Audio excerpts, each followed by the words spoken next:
that we all have to learn and prepare for ourselves and for our family.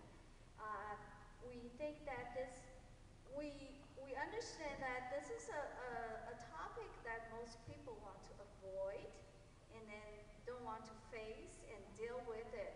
However, it is very important because a tragedy happened to one of our cab ambassadors, and he got a stroke attack when he was driving on San Mateo Bridge.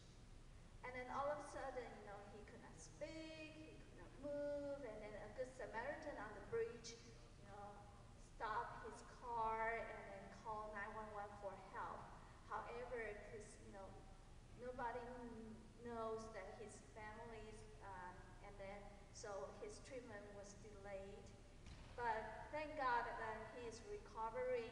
So all of us, we believe that this is such a good topic that we all need to learn. So we are honored that Ju-Lu is willing to provide this kind of service to talk about it. Let's give her a hint. Ju-Lu Kuo.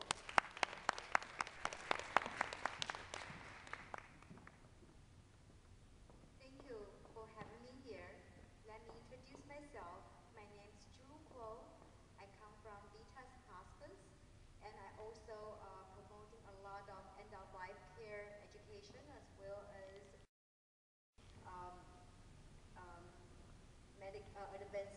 Health Advance Directives.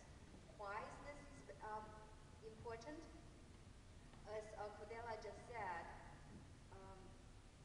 sometimes you never know what's going to happen, and you wanted to know, and you make your wish known so that your loved one, most of the time will be your children, doesn't have to make those difficult decisions for you.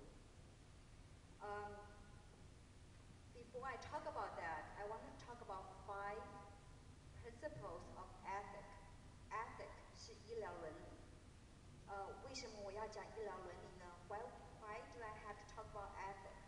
Because if you do not have the healthcare directive, when nobody knows what do you want to do when you are when you are not being able to make your decision, your doctor and the health professionals in the hospital, they will have to base on those 5 ethical principles to treat you. But most often of the time, they are conflict.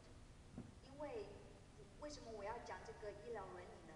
如果说你没有医疗事前照护指示的话，当什么事情发生的时候，在医院里面的医师跟护士们就会按照这5个医疗伦理的原则去帮忙你。但是这常常的很多的时候，这5个原则会互相抵触的，所以就出现了很多医疗伦理上的难题。那我们先要讲什么是 ethic 就是我们翻成道德。ethic 就是由品德规范，由宗教传统、家庭传统、文化传统跟专业守则而构成的。Ethics, where do I get our morals? Morals coming from the religions, family, and culture, traditions, and also professional codes. Why are those important? 因为为什么这些很重要呢？因为医疗伦理就是跟道德传统是有很大的关系的。为什么？因为道德传统并不代表说它能够替你解决所有的事情。那就是为什么需要 Advance Directive. Why is the moral and the Advance Directive so important? Because moral that cannot really decide everything that's going on and what's right and what's wrong. You will have to set up a clear Advance Directive in order to make your wish known and followed correctly. I will give you a good example. What we see in the hospital. There was a senior that had a bleeding well, and spelled very clearly that if he need to be to have a tube put in, to have a vent put in, he doesn't want to leave like that. No tube he went under selective surgery. Of course, unfortunately, there's complications after the surgery.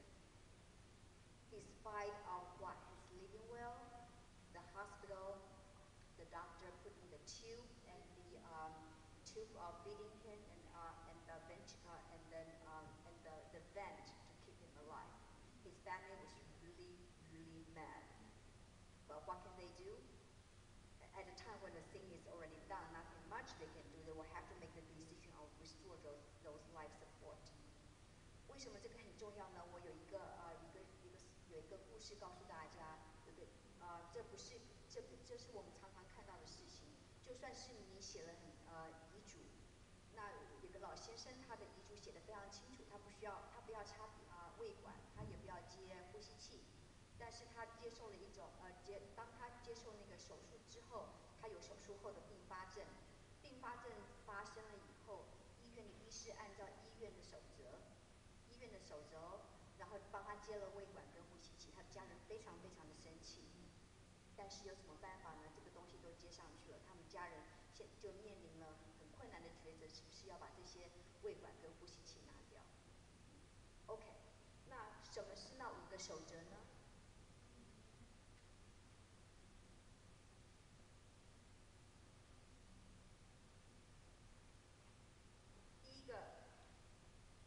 第一个守则就是beneficence， 就是 do good， 就是做好事。医师、护士，所有在医院里面的专业人员都不会做坏事，对不对？他们第一个专业守则就是要做对你好的事情。